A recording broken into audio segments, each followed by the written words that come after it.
Alors bonjour à tous, aujourd'hui nous sommes très heureux de vous annoncer la sortie d'un nouvel ouvrage. Il s'agit de l'œuvre de la Trinité de saint Augustin d'Hippone. Alors avons-nous besoin réellement de présenter saint Augustin d'Hippone, qui est très probablement l'un des saints les plus connus en France. Vous avez cité le curé d'Ars, je cite souvent saint Thomas d'Aquin, évidemment sainte Thérèse d'Avila, sainte Thérèse de Lisieux, mais saint Augustin est très très connu puisque c'est un personnage de l'Église qui a beaucoup travaillé sur l'aspect rationnel de la foi. Alors ici, on est sur une œuvre majeure. C'est une œuvre en 15 livres de saint Augustin. C'est sans doute l'ouvrage auquel saint Augustin consacrera le plus d'années.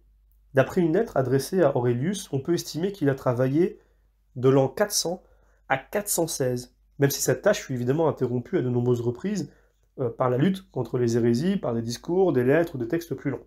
Mais cet ouvrage est considéré comme son chef-d'œuvre spéculatif.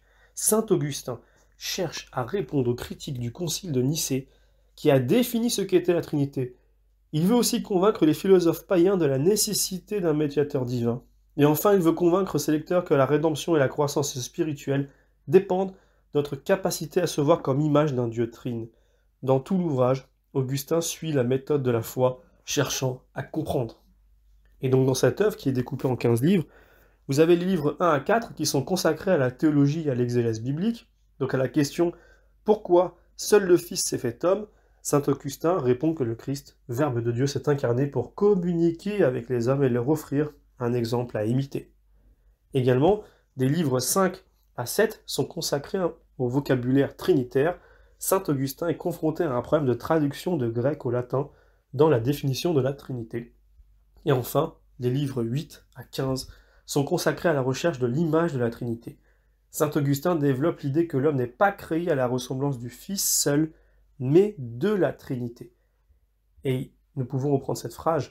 Si la Trinité de l'âme est l'image de Dieu, ce n'est pas seulement parce qu'elle se souvient d'elle-même, se comprend et s'aime, mais parce qu'elle peut encore se rappeler, comprendre et aimer celui par qui elle a été créée. Alors, cette œuvre m'a toujours été assez surpris de voir qu'elle n'était pas si facile d'accès, alors que c'est une œuvre majeure de saint Augustin. Saint Augustin est très connu pour la Cité de Dieu, les Confessions, qui, eux, sont plutôt des ouvrages faciles d'accès. Et la Trinité, c'est un petit peu, ces trois œuvres-là sont un petit peu les trois œuvres majeures de saint Augustin. Et de la Trinité est une œuvre qui n'était pas accessible, en tout cas pas de manière qualitative et facile, et donc on s'est dit on va refaire sa réédition. Alors c'est évidemment une œuvre qui est particulière dans la mesure où quelqu'un qui n'est pas intéressé par le sujet pourrait s'ennuyer. Il y a beaucoup de développement, c'est un gros livre, mais quelqu'un qui va absolument plonger dans une œuvre majeure de saint Augustin, et également plonger dans ce mystère extraordinaire de la Trinité, eh bien c'était une œuvre qu'il faut absolument se procurer. C'est évident. C'est pour moi une des œuvres les plus importantes au sujet de la Trinité.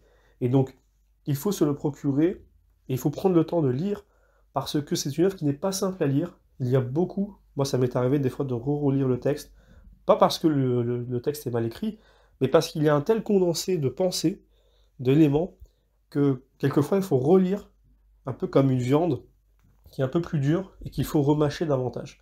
Donc c'est normal, puisqu'on est sur un élément qui est plus consistant, ça nécessite de mâcher un petit peu plus. Donc c'est une œuvre qui est très intéressante, il faut prendre son temps pour la lire, pour bien assimiler, pour bien digérer, et ça reste saint Augustin, qui est un des personnages de l'Église les plus importants, et donc nous sommes très heureux de pouvoir vous mettre à disposition cet ouvrage, qui est un très très beau livre.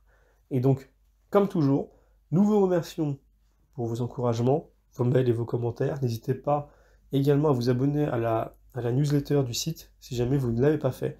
Ne vous inquiétez pas, vous ne recevrez pas beaucoup de mails, nous en envoyons quelques-uns par an. Et donc, n'hésitez pas également à partager cette maison d'édition à vos proches, à ceux qui ne la connaissent pas, afin qu'ils puissent également se procurer des ouvrages de haute qualité, nous en sommes convaincus, à des prix bas. Nous vous remercions et vous donnons rendez-vous pour la prochaine parution.